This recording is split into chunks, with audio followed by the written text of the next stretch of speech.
So இன்றைக்கி வந்து நம்ம டே 3ல் இருக்கும். ரொம்பவே இம்பார்ட்டண்டான டே ஆக்சுவலி. ஏன் அப்படின்னா நம்ம PYQவை வந்து நம்ம சால்வ் பண்ண போகிறோம். சாப்டர் 1ல் இருக்கக்கூடிய PYQs. இது எல்லாமே நமக்கு வந்து கண்டிப்பாக உங்களுக்கு வந்து ஒரு கிளியர் கட்டான ஐடியா வந்து இந்த சாப்டரில் நீங்கள் ப்ராப்ளம் சால்வ் பண்ணுறதுக்கு கிடைக்கும். இந்த PYQவை இப்போ நம்ம பார்க்கலாம் ப்ராப்ளம்ஸ். அண்ட் அதுக்கு முன்னாடி ஒரு சின்ன தியரி குவெஸ்டனை நம்ம பார்த்துடலாம். இது வந்து நமக்கு கொஞ்சம் இம்பார்ட்டனும் கூட. பாருங்கள், நம்ம கிட்ட ஒரு ஸ்டூடெண்ட் வந்து இதை அனுப்பிச்சிருந்தாங்க. A charge is distributed uniformly over a ring of radius A. ஒரு சார்ஜ் இருக்குது, அது பார்த்திங்கன்னா ஒரு யூனிஃபார்ம்லி, அதாவது ஒரு நார்மலான ஒரு ரிங் இருக்குது, சர்க்கிள் இல்லையா. அதில் வந்து சார்ஜ் வந்து டிஸ்ட்ரிபியூட் ஆகிருக்கு. அதனுடைய ரிங்கினுடைய ரேடியஸ் வந்து A அப்படின்னு சொல்லி கொடுத்துருக்கு. Obtain an expression for the electric field intensity E. அப்போ என்கிட்ட வந்து ஒரு சர்க்குலர் ரிங் இருக்குது. இந்த சர்க்குலர் ரிங்கில் இருக்கக்கூடிய சார்ஜ் நமக்கு தெரியுது. இதனுடைய ரேடியஸ் என்ன சொல்லிட்டாங்கன்னா A அப்படின்னு சொல்லியாச்சு. இதனுடைய ரேடியஸை A அப்படின்னு சொல்லியாச்சு.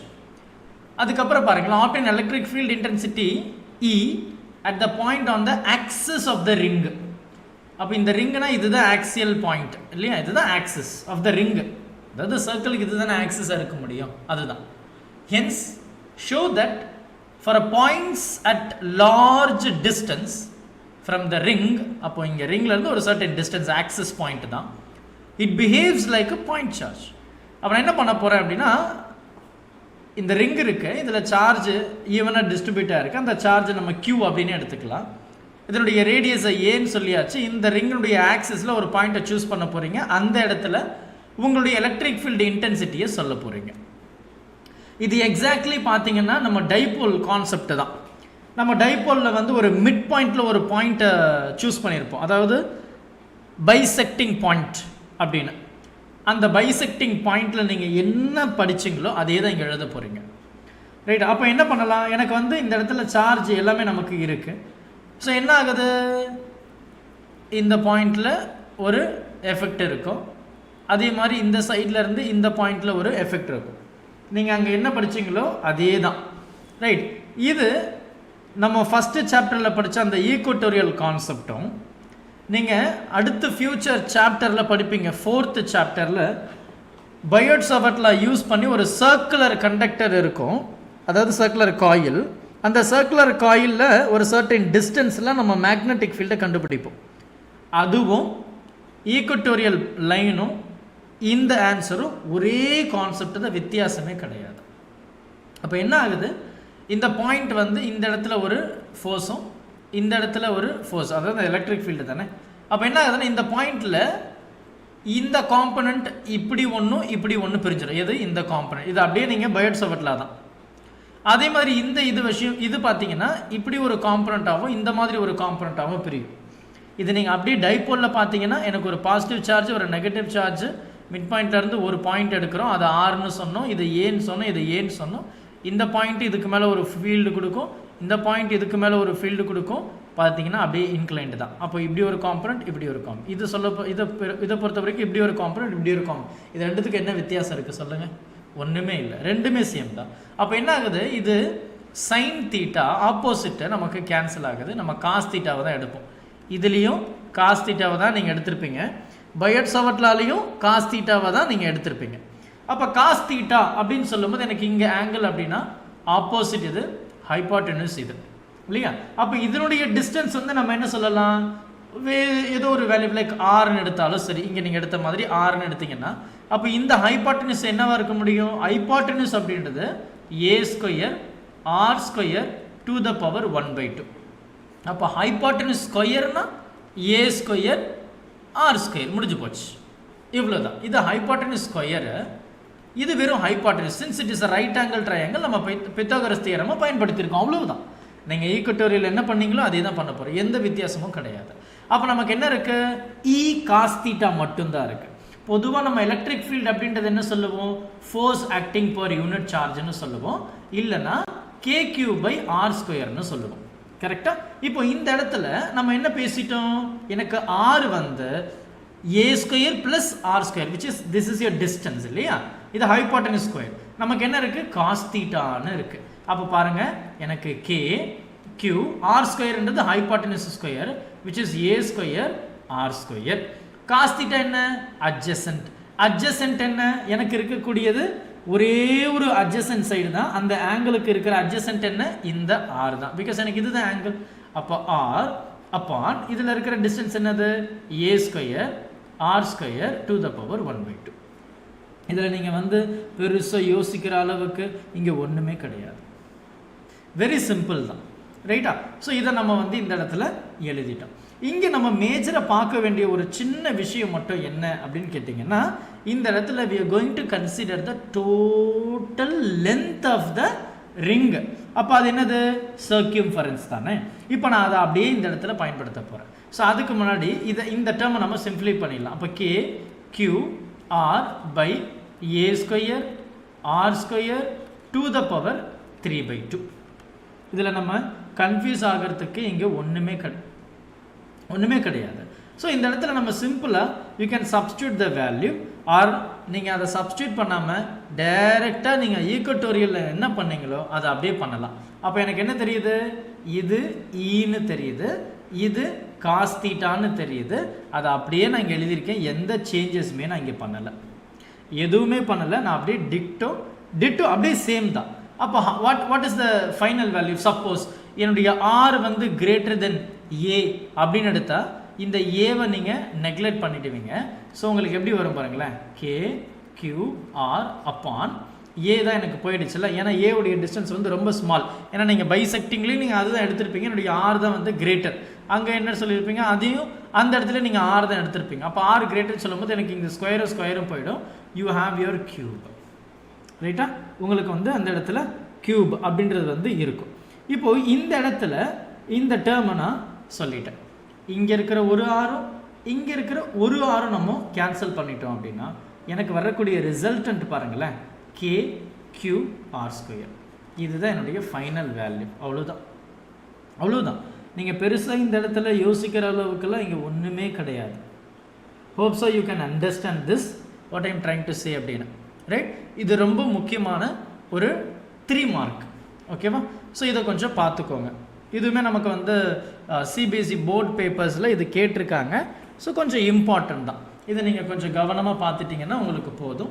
டேக் ஒரு 1 minute ஒரு கிளான்ஸ் எடுத்துகிட்டு you just go through and then will move to the next part of our session. Fine. So நம்மளுடைய செஷன் பார்ட்டுக்குள்ளே போகலாம். Major part, yes we are coming to the problem. இப்போ இது ப்ராப்ளம் பார்த்தோன்னா இந்த ப்ராப்ளம் நீட்டிலையும் கேட்டிருக்காங்க, right? So will see what is the acceleration of an electron, right? Acceleration of an electron due to the mutual attraction between the electron and the proton when they are 1.6 Armstrong apart. இப்போ நீங்கள் problem அப்படின்னு சொல்லும்போது ஒரு சில விஷயத்தை வந்து நீங்கள் தெளிவாக புரிஞ்சுக்கணும். ஒன்று வந்து கன்வர்ஷன். இந்த கன்வர்ஷன் நீங்கள் எந்த அளவுக்கு ஸ்ட்ராங்காக இருக்கீங்களோ அப்போவே உங்களுக்கு half of the problem you are going to get mark அப்படின்ற மாதிரி தான். ஏன்னா இங்கே கன்வர்ஷன் வந்து ரொம்ப மேஜராக இருக்குது.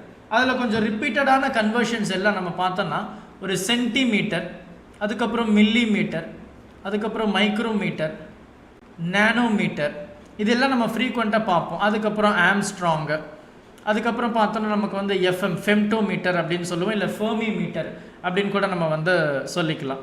கெப்பாசிட்டரை பொறுத்த வரைக்கும் பிஎஃப், பிகோ ஃபேரட், இது small p, okay, pico farad அப்படின்னு நம்ம சொல்லுவோம். இதுவும் ஒரு கைண்ட் ஆஃப் யூனிட்ஸ் தான், where you will be converting into normal term. SI சிஸ்டமில் நீங்கள் கன்வெர்ட் பண்ணுங்க, இதெல்லாம் ஒவ்வொரு யூனிட். எஸ்ஐ சிஸ்டமில் எல்லாத்தையும் நீங்கள் வந்து கன்வெர்ட் பண்ணுற மாதிரி இருக்கும். இது இந்த பிகோ ஃபேரட், இது எல்லாமே வந்து பார்த்தீங்கன்னா. அடுத்து நம்ம வந்து மெகா, இது வந்து நீங்கள் ஆட்டம் சாப்டரில் வந்து பயன்படுத்துகிற மாதிரி இருக்கும். மெகா எலக்ட்ரான் வோல்ட், இல்லை எனக்கு வந்து ஏஎம்யூ நியூக்ளியை பொறுத்த வரைக்கும். First we will come to this part. சென்டிமீட்டரை இது எல்லாத்தையுமே வந்து பார்த்தீங்கன்னா you will be converting into metre. இது எல்லாமே டிஸ்டன்ஸை மெஷர் பண்ணுறது தான். அப்போது இதை வந்து 10 to the power -2 metre. For example நீங்கள் 5 சென்டிமீட்டர் அப்படின்னு பார்த்தீங்கன்னா 5 × 10 to the power -2 யோசிக்காமல் எழுதிடணும். எல்லாத்தையும் எஸ்ஐ சிஸ்டமில் தான் எழுதணும். அப்படி எழுதலைன்னா உங்களுக்கு நீங்கள் எவ்வளோ தான் ப்ராப்ளம் சால்வ் பண்ணாலும் தப்பு தான். You won't get the exact value. இது வந்து பார்த்தோன்னா 10⁻³ மீட்டர், இது வந்து பார்த்தோன்னா 10⁻6 மீட்டர், இது வந்து பார்த்தா 10⁻9 மீட்டர், இது வந்து பார்த்தோன்னா 10⁻10 மீட்டர், இது 10⁻15 மீட்டர், பிகோ வந்து 10⁻12 ஃபேரட் அப்படின்னு வரும். சரி, இதெல்லாம் ஸ்டாண்டர்ட். இதெல்லாம் நீங்கள் வந்து கட்டாயம் தெரிஞ்சிருக்கணும். நீங்கள் எப்பேற்பட்ட ப்ராப்ளம் சால்வ் பண்ணாலும், சிம்பிளான ப்ராப்ளம் சால்வ் பண்ண போகிறோம் சார், அப்போ இது உங்களுக்கு தெரிஞ்சிருக்கணும். இது தெரியலன்னா நீங்கள் அவ்வளோத மார்க் அங்கேயே நீங்கள் பாதி லூஸ் பண்ண மாதிரி தான். ஸோ இது ஃபஸ்ட்டு நமக்கு வந்து முக்கியமான பார்ட். அடுத்து ப்ராப்ளம் அப்படின்னு சொல்லும்போது நம்ம மோஸ்ட் ஆஃப் த ஸ்டூடெண்ட்ஸ் வந்து எங்கே ஸ்ட்ரகிள் ஆகுவாங்க அப்படின்னா, இந்த டெசிமல் நம்பர் பார்க்கும்போது ரொம்ப கஷ்டப்பட ஆரம்பிச்சிருக்கும். ஐயோ எனக்கு டெசிமல் நம்பர் வந்துருச்சு, என்ன பண்ணுறதுனே தெரியல. So once you see the decimal number, try to convert into whole number. அதை make it simple. For example, sir எனக்கு வந்து 5.3 அப்படின்னு ஒரு வேல்யூ இருக்குது, லைக் இது வந்து சென்டிமீட்டரில் இருக்குது. இப்போ நீங்கள் இதை என்ன பண்ணலாம், ஃபஸ்ட்டு வந்து அதை மீட்டராக கன்வெர்ட் பண்ண முயற்சி பண்ணுங்கள். -2 மீட்டர். இது எனக்கு இப்படி இருக்குது, என்ன பண்ணலாம், take that has normal number, multiply by 10, divide by 10, and that gives 53 into 10⁻³ metre. அவ்வளவுதான். இப்போ என்ன ஆயிடுச்சு, இந்த டெசிமலில் இருந்து நீங்கள் கொஞ்சம் நார்மல் நம்பர் போகும்போது உங்கள் மைண்டு ஆட்டோமேட்டிக்காக கம்ஸ் டு நார்மல் ஸ்டேஜ்.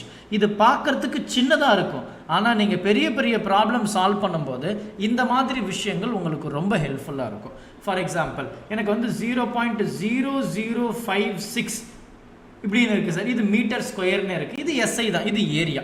அப்போ இதை நீங்கள் என்ன பண்ணலாம், இப்போ இங்கே நீங்கள் என்ன பண்ணணும்னா, I'm going to make it simple one. 1 2 3 4 டெசிமலுக்கு அப்புறம் 4 நம்பர் இருக்குது. 4 நம்பரை நீங்கள் மல்டிப்ளை பண்ணுங்கள். 1 2 3 4, ரைட்டா? ஸோ அதையே வந்து அப்படியே இங்கே டிவைடும் பண்ணிவிடுங்க. அப்போ என்ன ஆகுது, இந்த 4 இதோட மல்டிப்ளை பண்ணும்போது 56ன்னு மாறிடும். இது மேலே போகும்போது 10⁻⁻4 மீட்டர் ஸ்கொயர்னு மாறிடும். இப்போ என்ன ஆயிடுச்சு, இந்த டிஃபிகல்ட்டியில் இருந்து somewhat you came to normal stage. இது ஸ்டார்டிங்கில் தான் நீங்கள் 1000 மல்டிப்ளை பண்ணணும், டிவைட் பண்ணணும், 100 பண்ணணும், 10 பண்ணணும், 10,000 பண்ணணும். ஸ்டார்டிங்கில் தான் it takes time to understand. அடுத்து நீங்கள் இதை இந்த மாதிரி மல்டிப்ளை டிவைட்லாம் பண்ணவே தேவையில்லை. You can normally you can write. இப்போ இது பார்த்தீங்கன்னாவே இது ப்ராக்டிஸ் பண்ணிட்டீங்கன்னா அடுத்த முறை இது பண்ண தேவையில்லை. ஸ்ட்ரைட்டாக you can write like this 10⁻⁻4 முடிஞ்சு போச்சு. ஸோ ட்ரை டு, இப்போ ஃபார் எக்ஸாம்பிள் நம்ம வந்து சாப்டர் 1ல் வந்து பார்த்தோம் அப்படின்னா நமக்கு பெர்மிட்டிவிட்டியோடைய வேல்யூ வந்து 8.54, ரைட்? 8.854 into 10⁻⁻12 அப்படின்னு இருக்கும். இப்போ இதை நீங்கள் வந்து கேல்குலேட் பண்ண இட்ஸ் வெரி டிஃபிகல்ட் இல்லையா? இப்போ நீங்கள் இதை ரவுண்ட் ஆஃப் பண்ணலாம். எப்படி பண்ணலாம், 8.9ன்னு பண்ணலாம். ஈவன் மோர் இன்னும் ஈஸியாக பண்ணணும் அப்படின்னா யூ கேன் கன்வெர்ட் இன்ட்டு 9, சரியா? ஸோ நீங்கள் இப்படி எழுதினாலும் பெரிய டிஃப்ரென்ஸ் எல்லாம் ஆன்சர் வராது. So make it very clear. CBSE board எக்ஸாமை பொறுத்த வரைக்கும் நீங்கள் ப்ராப்ளம் சால்வ் பண்ணுறீங்கன்னா ஃபஸ்ட்டு அவங்க பார்க்கக்கூடியது என்னென்னா நீங்கள் எழுதக்கூடிய ஆன்சரில் இருக்கக்கூடிய பவர் டேர்ம்ஸ். இப்போது ஃபார் எக்ஸாம்பிள் எனக்கு எக்ஸாக்ட் அக்யூரேட் வேல்யூ வந்து இந்த மாதிரி இருக்குது, 10⁻⁻10ன்னு வச்சுக்கலாம். ஒரு எக்ஸாம்பிளுக்கு சொல்கிறேன். இப்போ உங்களுக்கு ஆன்சர் வந்து 4. நல்லா பாருங்கள், 4.12 into 10⁻⁻10 ஃபுல் மார்க்கு கொடுத்துருவோம். இப்போ இந்த இடத்துல எனக்கு 4.65னே இருக்குது, ஆனால் என்னுடைய பவர் டேர்ம் வந்து இங்கே 18 அப்படின்னா இது தப்பு. அப்போது hope so you can understand what I am trying to say. இந்த வேல்யூவுக்கு க்ளோசரில் இருந்ததுன்னா ப்ராப்ளமே கிடையாது. சார் எனக்கு வெறும் 4 தான் சார் வருது, 4 into 10⁻10 தான் சார் வருது. Of course it is correct, there is no big change here. இது கரெக்டு தான். First we look for power term. அதில் வந்து ரொம்ப காஷியஸாக இருக்கணும். பவர் டேர்ம் வந்து பார்க்குறதுக்கு உங்களுக்கு ரொம்ப ஈஸியான கேல்குலேஷன் தான். பவர் மேலே போகும்போது மைனஸோ ப்ளஸ்ஸோ மாறும், ஆப்போசிட் சைன் மாறும். மேலே இருக்கிறத நீங்கள் அப்படியே கேன்சல் பண்ண போகிறீங்க. பவரை பொறுத்த வரைக்கும் you are going to add, சிம்பிளாக அவ்வளவுதான் சொல்ல போனால் இல்லையா? அப்போது make it very clear about it. அதெல்லாம் நீங்கள் பார்க்குறதுக்கு சின்னது தான், ஆனால் நீங்கள் ப்ராப்ளம் சால்வ் பண்ணும்போது உங்களுக்கு கஷ்டமாயிடும். இது இப்போவே நீங்கள் ப்ராக்டிஸ் பண்ண ஆரம்பிச்சிடுங்க. மேஜர் இந்த conversion you should be very strong. சரியா? இந்த கன்வர்ஷன் நீங்கள் ஸ்ட்ராங் ஆகிட்டீங்கன்னா எந்த ப்ராப்ளம் வந்தாலும் சரி, நீங்கள் ப்ராப்ளம் சால்வ் பண்ணுறதுக்கு முன்னாடி my suggestion is go for any number, டெசிமலாகவே இருக்கட்டும். டெசிமலை இந்த மாதிரி ஹோல் நம்பரை கன்வெர்ட் பண்ணுறதுக்கு முதல்ல ப்ராக்டிஸ் பண்ணுங்க. அதை நீங்கள் பண்ணிட்டீங்கன்னாவே பாதி ப்ராப்ளம் நீங்கள் சால்வ் பண்ண மாதிரி தான். அதுக்கப்புறம் நீங்கள் எல்லாம் சப்ஸ்டியூஷன் பண்ணும்போது that becomes very easy for you. நீங்கள் கஷ்டப்பட வேண்டிய அவசியம் இல்லை. இங்கே பாருங்கள், the acceleration of an electron due to the mutual attraction. Attraction அப்படின்னு சொல்லும்போது you can understand that they both are opposite charge. அப்போ அவனும் கேள்வியிலையும் கொடுத்துட்டான், பிட்வீன் எலக்ட்ரான் அண்ட் ப்ரோட்டான். அப்போ எலக்ட்ரான் நெகட்டிவாக இருக்க போகுது, ப்ரோட்டான் பாசிட்டிவாக இருக்க போகுது. அந்த ரெண்டு சார்ஜுக்கு இடையில இருக்கக்கூடிய டிஸ்டன்ஸ் வந்து பார்த்தோன்னா 1.6 ஆம்ஸ்ட்ராங் அப்படின்னு சொல்லி கொடுத்தாச்சு. அப்போ ஆம்ஸ்ட்ராங் அப்படின்னு சொல்லும்போது அந்த டிஸ்டன்ஸ் என்னது? 1.6 10⁻⁻10 மீட்டர் இல்லையா? அப்போ எனக்கு என்ன கேட்குறாங்க? அக்சலரேஷன் கேட்குறாங்க. ஸோ நமக்கு பொதுவாக அக்சலரேஷன் அப்படின்னு சொல்லும்போது F/m. இது எங்கே இருந்து வந்தது? நம்ம நியூட்டன் செகண்ட் ஆல படிச்சிருப்போம். F = m times of a. a அப்படின்றது F/m. அப்போ வாட் அபவுட் யுவர் F? Fன்றது ஃபோர்ஸ். ஃபோர்ஸ் பிட்வீன் யாருக்கும் யாருக்கும்? இந்த எலக்ட்ரானுக்கும் இந்த புரோட்டானுக்கும் இடையில இருக்கக்கூடிய ஃபோர்ஸ். அப்போ நம்ம எலக்ட்ரோஸ்டாட்டிக் ஃபோர்ஸில் ரொம்ப அழகாக படிச்சிருக்கோம், k டைம்ஸ் q1 q2/r². இப்போ k உடைய வேல்யூ நான் சொல்லணும்னு அவசியம் இல்லை, உங்களுக்கு அது கான்ஸ்டன்ட் தெரிஞ்சது தான். அப்புறம் எனக்கு charge of electron, charge of proton, ரெண்டுத்துக்கு பெரிய வித்தியாசமே இல்லை. 1.6 10⁻⁻19, அதுவும் 1.6 10⁻⁻19. அப்போ ஸ்கொயர் பண்ணிட்டேன், divided by distance square. Distance பாருங்கள், நீங்கள் 1.6ஓட மட்டும் எழுதிட்டிங்கன்னா உங்கள் ஆன்சர் தப்பாயிடும்.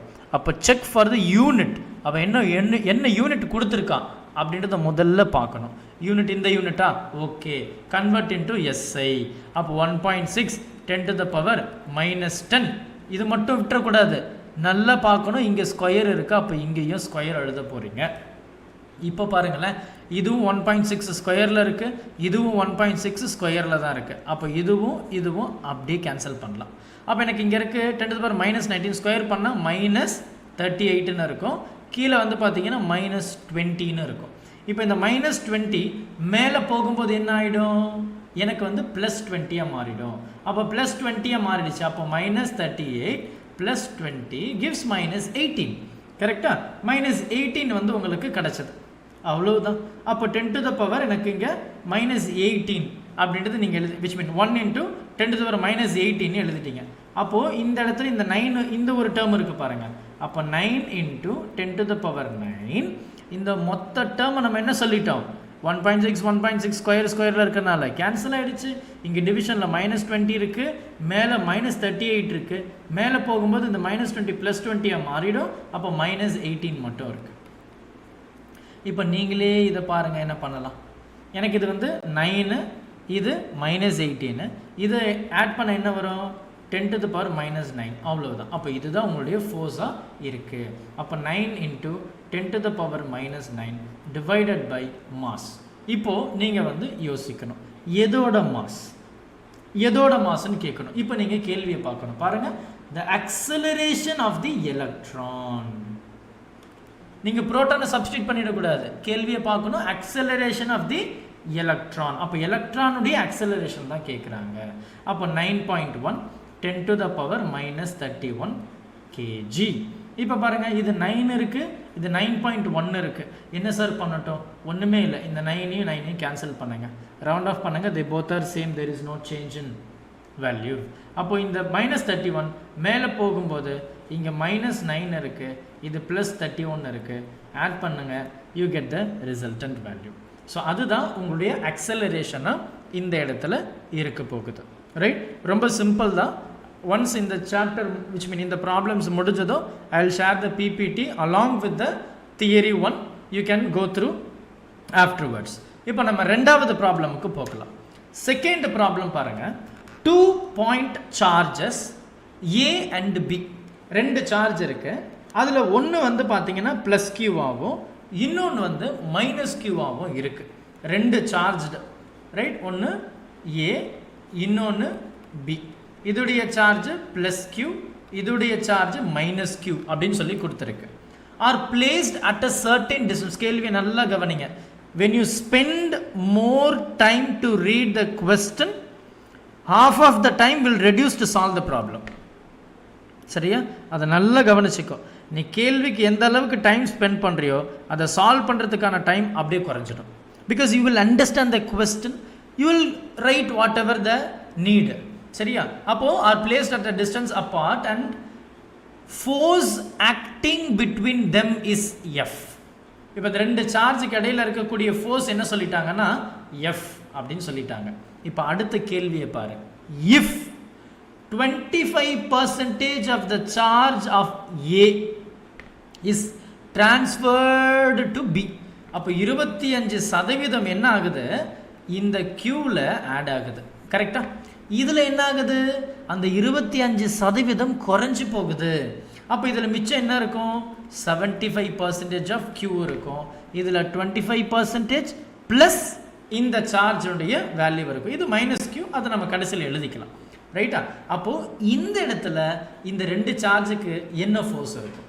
ஸோ கேள்வியை நல்லா பாருங்கள். இனிஷியலாக ப்ளஸ் Q மைனஸ் Q அப்படின்னு சார்ஜ் இருக்குது. அந்த ரெண்டு சார்ஜுக்கு இடையில் ஏதோ ஒரு டிஸ்டன்ஸ் இருக்குது. அப்படி இருக்கும்போது அதில் இருக்கக்கூடிய ஃபோர்ஸ் வந்து F. இப்போ என்ன பண்ணுறாங்க? A அப்படின்ற ஆப்ஜெக்டில் இருந்து B அப்படின்ற ஆப்ஜெக்ட்டுக்கு கொஞ்சம் சார்ஜஸை ட்ரான்ஸ்ஃபர் பண்ணுறாங்க. எவ்வளோனா 25% வந்து பிக்கு போகுது. அப்போ பியில் 25% போகுதுன்னா ஏல 25% குறைஞ்சிருக்கணும். ஆமாம் தானே? அவ்வளோதானே, சிம்பிள் தானே. அப்போ இதில் 75% ஆஃப் கியூவும் அதில் எனக்கு 25% 1/4 கால்வாசி, இதில் முக்கா. அப்போ நான் என்ன சொல்ல போகிறேன்? ஃபஸ்ட்டு இதில் இருக்கிற சார்ஜை நான் கண்டுபிடிக்க போகிறேன். அப்போ QA டேஷ், ஏன்னா QAன்றது Q, QBன்றது மைனஸ். ஆஃப்டர் தான் என்ன ஆகுது? இது சேஞ்ச் ஆகுது. அப்போ இதில் 75% தான் இருக்குது. அப்போ 75% ஒன்றும் இல்லைங்க, 3/4 முக்கா. அப்போ 3/4Q, ஏன்னா எனக்கு ஒரிஜினலை விட முக்காவாசி தான் இருக்குது. அப்போ QB என்னவா இருக்க முடியும்? நீங்களே யோசிச்சு பாருங்களேன். கால்வாசி இல்லை, ரைட்? அப்போ அது என்னது? 1/4 டைம்ஸ் ஆஃப் Q. எங்கே? QAல இந்த சார்ஜு, இந்த சார்ஜ் வந்து எங்கே போகுது? QBக்கு போகுது. அந்த QB என்னது? Minus Q. கரெக்டாக? இதை நீங்கள் அப்படியே எல்சிஎம் எடுத்து பாருங்களேன். -4 + Q which is -3Q/4. இங்கே பாரு, இதில் இருக்கிற சார்ஜும் இதில் இருக்கிற சார்ஜும் எப்படி இருக்குது பாருங்கள், சேமாக தானே இருக்குது. ரைட்? இப்போ நீங்கள் வந்து நான் கோயிங் டு ஆட் எனிதிங், ஆட்லாம் பண்ணல. ரெண்டு சார்ஜ் வந்து மாறுது. அப்போது இதுக்கு இடையில் இருக்கிற ஃபோர்ஸ் என்ன? அதே தான் F which is equal to K times Q1 என்ன? 3/4Q. QT என்ன? 3/4Q. மைனஸ் தான், we consider only the magnitude obviously. அது அப்படியே எழுதிட்டேன். டிவைடட் பை அதுக்கு இடையில் இருக்கக்கூடிய டிஸ்டன்ஸ்லாம் நமக்கு பேசலை. So we are going to consider R or A or B whichever letter you like. இது இப்போ நான் என்ன பண்ண போகிறேன்? இதை சிம்பிளிஃபை பண்ண போகிறேன். என்ன பண்ணலாம்? இங்கே பாருங்கள், இந்த 3 × 3 வந்து நியூமரேட்டரில் இருக்குது which is 9. அப்போ 9KQ பை இந்த 4 டினாமினேட்டரில் வந்துடல 16R². அப்போ இது வந்து பாருங்கள், எனக்கு இனிஷியலாக இருந்த ஃபோர்ஸு F. அப்போது என்னுடைய F டேஷ் இந்த new force is nothing but 9/16 time of previous one. ரைட்டா? இவ்வளோ தான் நமக்கு வந்து இருக்கக்கூடிய ப்ராப்ளம். ரொம்ப சிம்பிள் தான். You can understand. பொறுமையாக பார்த்தீங்கன்னா you will seriously will understand. Right? அடுத்த ப்ராப்ளம் போகலாம். So try to spend more time on question. இது I use to say to my students most of the time. Students வந்து கொஸ்டினுக்கு மேலே time spend பண்ணுறதே இல்லை. அதனால தான் நமக்கு வந்து ப்ராப்ளமும் புரியறதில்லை. ஸோ பாருங்கள், இந்த கேள்வி வந்து ரொம்ப முக்கியமானது. இந்த கேள்வி ஃபஸ்ட்டு ஃபோக்கஸ் பண்ணுங்களேன். 2 identical charge, okay, 2 identical charged sphere அப்படின்னு ஒரே மாதிரி இருக்குது அந்த charge, suspended from a common point by 2 massless string of length L இது L, okay, are initially at a distance of D. Okay, பாருங்கள், 2 ஐடென்டிக்கல்னா பாருங்களேன், apart because of the mutual repulsion. So it is very clear, they both are same charge, identical nu solliyachilla. So it can be positive positive or it can be negative negative. Eduva vena irukku. Appo rendu identical charge are suspended from a common. அப்போ இங்கேருந்து ஒரு wire வருது string, இங்கேருந்து இன்னொரு wire வருது. இது வந்து first object, இது வந்து செகண்ட் ஆப்ஜெக்ட். இப்போ இது ரெண்டுமே என்ன சொல்கிறாங்க, ஒரே ஒரு ஸ்ட்ரிங்கில் இருந்தது ஹேங் பண்ணியிருக்கு ரெண்டு ஒயர், ரெண்டு ஆப்ஜெக்ட். இப்போ இது ரெண்டுமே சிமிலர் அப்படின்றதுனால இந்த ரெண்டு ஆப்ஜெக்ட்டும் கண்டிப்பாக இப்படி இருக்கவே இருக்காது, உங்களுக்கே தெரியும். Because same charge, it will ripple.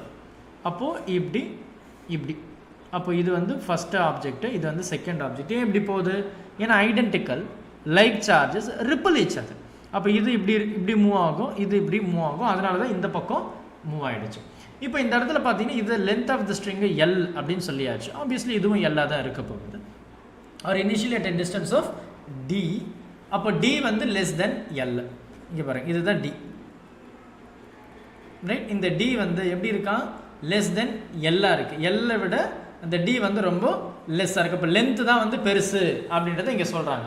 Apart from that, அப்போ மியூச்சுவல் ரிப்பல்ஷன் அப்படின்றது நமக்கு கேள்வியில் தெளிவாக கொடுத்தாச்சு. இப்போ பாருங்களேன், the charges begin to leak from both the sphere. இப்போ என்ன ஆகுது, இந்த ரெண்டு ஆப்ஜெக்ட்ல இருந்து சார்ஜ் லீக் ஆகுது. அப்போ என்ன, சார்ஜ் குறையுது. அப்போ சார்ஜ் குறையும் போது என்ன ஆகும், இவர் இப்படி கிட்ட வருவார், இவர் இப்படி கிட்ட வருவார். ஏன்னா அது சார்ஜ் குறையுது இல்லை. அப்போ என்ன ஆகும், எனக்கு வந்து 5 கூலும் 5 கூலும் ரெண்டு சார்ஜ் இருக்குது, ரிப்பல்ஷன் ஆகும். இது 5 கூலும்லேருந்து 2 கூலும் 2 கூலும்னா ரிப்பல்ஷன் தான், ஆனால் அந்த ரிப்பல்ஷன் ஃபோர்ஸ் வந்து குறைஞ்சிடும். அப்போ அந்த ரெண்டு சார்ஜும் பக்கத்தில் வந்துடும். அதுதான் இங்கே நடக்குது. As a result the sphere approach each other with velocity v. கரெக்டாக? தென் v varies as a function of the distance x between the sphere, which mean they are asking what is the velocity v in terms of x எல்லாம் கேட்குறாங்க. ஓகேவா, in terms of x எல்லாம் கேட்குறாங்க. அப்போ இதுதான் நம்மளுடைய distance இல்லை. இதை நம்ம எக்ஸ்ன்னு எடுத்துக்கிட்டால் இந்த மிட் பாயிண்ட்ல இருந்து பார்த்தோன்னா இது x/2, இது x/2வாக இருக்க முடியும். கரெக்டாக? இப்போ நீங்கள் அப்படியே அண்டர்ஸ்டாண்ட் பண்ணுங்க, ரொம்ப சிம்பிள். நீங்கள் 11th படித்த அதே கான்செப்டை தான் இப்போ நம்ம இங்கே பயன்படுத்த போகிறோம். ரைட்டா? இங்கே பாருங்களேன், இது எனக்கு டென்ஷன் ஆஃப் த ஸ்ட்ரிங். ரைட்டா? இப்போ பொதுவாக எனக்கு ஆப்ஜெக்ட் வந்து ஹேங் பண்ணாவே அங்கே ஒரு முக்கியமான ஃபோர்ஸ் வந்துடும், mg. ரைட்? இப்போ இந்த சார்ஜுக்கும் இந்த சார்ஜுக்கு இடையில் இருக்கக்கூடிய ரிப்பல்ஷன் ஃபோர்ஸ் இந்த பக்கம் தானே இருக்குது. ஸோ இதுதான் எனக்கு டென்ஷன் ஆஃப் த ஸ்ட்ரிங். அப்போது இங்கே பார்த்தீங்கன்னா எனக்கு இந்த இடத்துல இது டவுன்வர்ட் ஃபோர்ஸ், இது எலக்ட்ரோஸ்டாட்டிக் ஃபோர்ஸ், அதாவது ரிப்பல்ஷன் ஃபோர்ஸ். இப்போ நான் என்ன பண்ண போகிறேன் அப்படின்னா, இந்த இடத்துல நான் வந்து இதை ரெண்டு காம்பனண்ட்டாக பிரிக்க போகிறேன். பாருங்கள், இதுதான் எனக்கு ஆப்வியஸ்லி இது ரெண்டு காம்பனண்ட்டாக பிரிஞ்சிருச்சுல்ல. ஸோ ஒன்று வந்து இந்த காம்பனண்ட், இன்னொன்று வந்து இந்த காம்பனண்ட். இப்போ இது வந்து பார்த்தோன்னா சைன் தீட்டானோ, இது வந்து காஸ் தீட்டானோ நான் சொல்லிட்டேன். ஏன் சார் காஸ் தீட்டான்னு சொல்கிறீங்க? பிகாஸ் எனக்கு இந்த ஆப்ஜெக்ட் வந்து ஹேங் ஆகிறது வந்து இப்படி தான் இருக்கும், இப்படி தான் இருக்கணும் இல்லையா, டவுன்வர்டு தான். அப்போ அது எப்படி இருக்குது, பேரலலில் இருக்குது. இப்போ இப்படி போகிறது வந்து எப்படி இருக்குது, வெர்டிக்கலில் இருக்குது. அதனால் இதை சைன் தீட்டானோ இதை காஸ் தீட்டானோ எழுதிட்டேன். அப்போ நான் என்ன சொல்கிறேன், இது sine theta which is nothing but the electrostatic force between two different objects but identical. அப்போ என்ன ஆகுது, இந்த ரிப்பல்ஷன் ஃபோர்ஸ் எதனால் உருவாகுது, இவருனால உருவாகுது. அப்போ நீங்கள் பாருங்கள், சைன் தீட்டா, ரைட்? அப்போ டி சைன் தீட்டா இல்லை சைன் தீட்டான்னு போட்டாலும் சரி, because anyhow we are going to cancel that. அப்போ D sine theta electrostatic force, right? Or இங்கே நம்ம எக்ஸ் எடுத்ததுனால நான் எக்ஸை நான் எழுதிக்கிறேன், அவ்வளவுதான். எக்ஸ் ஸ்கொயர், யோசிக்கிறதுக்கு ஒன்றுமே கிடையாது. இது வந்து என்னுடைய இந்த சைன் தீட்டா காம்பனண்ட். அடுத்து பாருங்கள், என்னுடைய இந்த டவுன்வர்ட் ஃபோர்ஸ், ஏன்னா இந்த ஆப்ஜெக்டில் வந்து இது ரிசல்டன், பட் எனக்கு இந்த ரெண்டு ஃபோர்ஸ் இருக்குது. அப்போ இன்னொன்று வந்து பார்த்துங்க, cos theta which is equal to, எனக்கு இது என்னது, காஸ் தீட்டா mg. கரெக்டாக? ஸோ mg காஸ் தீட்டா நான் மங்கள் theta, so which is nothing but your mg, downward force. கரெக்டாக? mg. இப்போ நான் என்ன பண்ண போகிறேன் அப்படின்னா, இது ரெண்டுத்தையும் கம்பேர் பண்ண போகிறேன். if I do so, இந்த டீயும் போயிடும். sin cos is nothing but tan theta. tan theta which is equal to நமக்கு k q square m g x square, அவ்வளவுதான். ரைட்டா? ஸோ இதுதான் நமக்கு வந்து இருக்கக்கூடிய tan. அப்போ இந்த tan அப்படின்றது என்ன, இங்கே இருக்குது, இது ஆங்கிள், இது எனக்கு வந்து அந்த ரைட் ஆங்கிள் ட்ரையாங்கிள். அப்போ tan அப்படின்னு சொல்லும்போது எனக்கு opposite by adjacent, right? Opposite by adjacent தான் எனக்கு tan. ஆப்போசிட் என்ன? இந்த x/2 அப்படியே எழுதுங்களேன், x/2 அப்பான் அட்ஜசன்ட் என்ன? இந்த ஆங்கிள். இது எனக்கு இந்த சைடு எனக்கு தெரியாது, எனக்கு இது லென்த் ஆஃப் த ஸ்ட்ரிங்கு தெரியும், இது x/2 தெரியும். Go with the same hypotenuse. அப்போ hypotenuse square which is equal to opposite square plus adjacent square. எனக்கு adjacent தான் வேணும், அப்போ ஆப்போசிட் அப்படி தூக்கிட்டு போயிடு. அப்போ hypotenuse என்ன? L. அப்போ hypotenuse square என்ன? L square. ஆப்போசிட் என்ன? x/2. அப்போ இப்படி போகும்போது x²/4. அப்போ adjacentனா ரூட் ஓவருக்குள்ளே வந்துடும், தட் இஸ் யுவர் adjacent. நீங்கள் யோசிக்கிறதுக்கு ஒன்றுமே கிடையாது, ரைட்? அப்போ நீங்கள் என்ன பண்ண போகிறீங்க? இது ஒரு சின்ன சிம்பிளிஃபிகேஷன் மட்டும் பண்ண போகிறீங்க. சிம்பிளிஃபிகேஷன் பண்ண என்ன ஆகும்? இது வந்து எனக்கு சின்னது தான், right? I'm going to change this little, right? நம்ம ஆல்ரெடி என்ன சொல்லிட்டோம் அப்படின்னா, என்னுடைய இந்த distance L is much greater than this x/2, ரைட்டா? என்னுடைய L தான் வந்து ரொம்ப பெருசு, இதை நம்ம ஆல்ரெடி சொன்னது தான். அப்போ நான் என்ன சொல்ல போகிறேன், இங்கே பாருங்கள், நீங்கள் 2L²/x²/4, ரைட்? நான் என்ன சொல்லிட்டேன் இந்த இடத்துல, இந்த இடத்துல என்னுடைய எக்ஸ் டேர்மை நான் நெக்லெக்ட் பண்ணிட்டேன், ரைட்? என்னுடைய எக்ஸ் டேர்மை நான் நெக்லெக்ட் பண்ணிட்டேன் அப்படின்னா ரிமைனிங் இருக்கிற அந்த டேர்மை மட்டும் நான் அப்படியே இங்கே எழுத போகிறேன், ரைட்டா? So are you can simply, இதை நீங்கள் எல்சிஎம்மே எடுக்க தேவையில்லை. இன்னும் உங்களுக்கு ஈஸியாக சொல்கிறேன் பாருங்கள், நீங்கள் எல்சிஎம்மே எடுக்க தேவையில்லை. எல்சிஎம் எடுக்காமலேயே இந்த இடத்துல நீங்களே இப்போ ஆல்ரெடி என்னுடைய டியை விட எல் பெருசுன்னு கேள்வியில் கொடுத்துட்டான் இல்லையா? இந்த டி தான் இந்த total length between the two charge. இப்போ என்ன ஆகுது, இதோடைய பாதி ஆக்சுவலாக இது d/2 தான், நம்ம x/2ன்னு எடுத்திருக்கு. இந்த x/2 எப்படி இருக்கும்? டிஏ எல்லை விட சின்னதுன்னா அப்போ எக்ஸ் எவ்வளோ சின்னதாக இருக்கணும்? x/2. அப்போ எல் தான் லார்ஜர். அப்படியே நீங்கள் யூஸ் பண்ணி இந்த மொத்த டேர்மை நெக்லெக்ட் பண்ணிடுங்க. அப்போ மொத்த டேர்மை நெக்லெக்ட் பண்ணிட்டா எனக்கு என்ன இருக்கும்? அட்ஜசன்ட் அப்படின்றது L²√/ன்னு இருக்கும், L²√/ன்னு இருக்கும், L²√/ ஈக்குவல் டு அட்ஜசன்ட். அப்போ என்ன பண்ணலாம்? இதுவும் தூக்கிடலாமா? அப்போ adjacent is nothing but L, வெறும் எல் தான். அப்போ opposite by adjacent L, this is nothing but kq²/mgx². இது என்னது? x/2 எல்னு எழுதிக்கலாமா? அப்போ அந்த 2 அப்படியே கீழே கொண்டு வந்துட்டேன், right? Because they both same தானே, ஏன்னா அது டினாமினேட்டர் தானே வரப்போகுது. அப்போ x/2l ஈக்குவல் டு kq²/mgx². இதில் நம்ம எதுவுமே கன்ஃபியூஷன்ஸ் இருக்க வாய்ப்பு இல்லை நம்புகிறேன். So x/2l which is equal to எனக்கு என்ன இருக்குது? kq² divided by mgx². So நம்மளுடைய டேர்ம் என்ன அப்படின்னா, you are going to represent your velocity in terms of அந்த distance x. இப்படி இதில் தான் நீங்கள் வந்து ரெப்ரசன்ட் பண்ணணுன்றது கேள்வியில் கொடுத்துருக்கு. இப்போ இங்கே வந்து பார்த்தீங்கன்னா எனக்கு சார்ஜ் வந்து கீப் ஆன் டிக்ரீசிங் அப்படின்னு சொல்லிட்டாங்க பாருங்கள். as a result, இங்கே மேலே the charge begins to leak from both the sphere at a constant rate. அப்போ ரேட் ஆஃப் சேஞ்ச் ஆஃப் தான் வரப்போகுது இல்லையா? ரேட் ஆஃப் சேஞ்ச் ஆஃப் தான் வரப்போகுது. அப்போ கோயிங் டு கன்சிடர் சார்ஜ், அந்த சார்ஜ் குறையிறதுனால என்னுடைய டிஸ்டன்ஸ் வந்து குறையுது. இப்போ நான் எல்லாத்தையுமே நெக்லெக்ட் பண்ண போகிறேன். அப்போ what I'm going to do, இந்த எக்ஸை இந்த பக்கம் கொண்டு போயிருங்க, ரைட்? அப்போ எக்ஸ் இப்படி கொண்டு போகும்போது என்ன ஆகுது? எனக்கு x³ இருக்குது, ரைட்டா? x³ இருக்குது. அப்போ என்ன சொல்லலாம்? என்னுடைய q² directly proportional to x³. எனக்கு மாஸ் வேண்டாம், கிராவிட்டி வேண்டாம், இது வேண்டாம், எதுவுமே வேண்டாம், because I'm going to relate this தானே, ரைட்டா? ஸோ அதனால் நான் என்ன பண்ண போகிறேன் அப்படின்னா, இந்த இடத்துல என்னுடைய q is nothing but x⁻³ நீங்கள் யோசிக்கிறதுக்கு ஒன்றும் இல்லை. இந்த இது அப்படி போகும்போது ஸ்கொயர் ஆகிடும், அந்த விச் மீன்ஸ் ஸ்கொயர் ரூட் ஆகிடும். அந்த ஸ்கொயர் ரூட்டை நான் வந்து 1/2ன்னு எழுதியிருக்கேன். அப்போ 3/2 x. இங்கே என்ன இருக்குது? எனக்கு சார்ஜ் டிக்ரீசிங், சார்ஜ் லீக் ஆகுது பாருங்கள் கேள்வியில். Decreases leak, right, at constant rate அப்படின்னு சொல்லி கொடுத்துருக்கு, கான்ஸ்டன்ட் ரேட். அப்போ இங்கே நான் என்ன பண்ண போகிறேன் அப்படின்னா, இதை dq/dtன்னு எழுத போகிறேன், அவ்வளோதான். dq/dtன்னு எழுத போகிறேன். அப்போ எனக்கு இங்கே இருக்கா? இந்த இடத்துல நான் என்ன பண்ண போகிறேன்? dq/dt சிம்பிளாக. ஸோ அதுக்கு என்ன பண்ணலாம்? dq/dt அப்படின்னு எழுதிட்டேன். இதை நீங்கள் பிளைண்டாக எழுத முடியாது, பிகாஸ் எனக்கு இந்த இது இருக்குது dx/dt, because the both are directly proportional. கரெக்டாக என்னுடைய சார்ஜ் வந்து குறையும் போது என்னுடைய வெலாசிட்டி மாறுது. ஸோ வெலாசிட்டி மாறும்போது என்னுடைய டிஸ்டன்ஸும் மாறுது. ஸோ அதை நம்ம இங்கே கட்டாயம் மென்ஷன் பண்ணப்போ இந்த இடத்துல d times of the x 3/2 right, x 3/2 upon dt ரைட்டா. ஸோ dt இப்போ நான் என்ன சொல்ல போகிறேன் அப்படின்னா இந்த இடத்துல obviously I can take dx by dx அப்படின்னு எழுதிட்டானா இந்த dx I can say as velocity.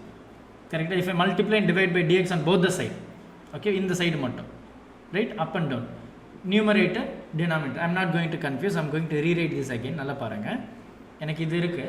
என்ன பண்ண நமக்கு கேள்வியில் வந்து லீக் ஆகுதுன்னு சொல்லிட்டு வித் ரெஸ்பெக்ட் டு டைம் தான் ரெண்டு பக்கமும் dq அதாவது dt dt எழுத போகிறேன். அப்போ d by dt d by dt எழுதியாச்சு. அடுத்த ஸ்டெப் நான் என்ன பண்ண போகிறேன் அப்படின்னா ஏன் அப்படின்னா I'm going to represent in terms of velocity இல்லையா. அப்போ dx dxன்னு ரெண்டு பக்கமும் பண்ணுறேன். இது என்னது என்னுடைய வெலாசிட்டி, வெலாசிட்டி அப்படின்னு எழுதுறேன். அப்போ dq by dt directly proportional to இந்த d x to the power 3/2 by dx இது வெலாசிட்டி ரைட், இது வெலாசிட்டி. அப்போ நான் என்ன பண்ண போகிறேன் இந்த வெலாசிட்டி டிஸ்டன்ஸை மட்டும்தான் சொல்ல போகிறீங்க. டேக் திஸ், என்னுடைய வெலாசிட்டி இந்த பக்கம் போயிடுச்சுன்னா 1 by வெலாசிட்டி இங்கே வந்து directly proportional x to the power 3/2ன்னு இருக்கும் ரைட்டா. புரியுதா? இப்போ நீங்கள் என்ன பண்ண போகிறீங்க அப்படின்னா you are going to differentiate with respect to X. ஏன்னா பாருங்கள் வித் ரெஸ்பெக்ட் டு எக்ஸ் தான் இருக்குது. நீங்கள் அதை டிஃப்ரென்ஷியேட் பண்ணும்போது யூ ஹேவ் 1/2 அப்படின்னு ஃபைனலாக வரும். அப்போ இந்த டேர்ம் என்ன ஆகிடும் 1/2.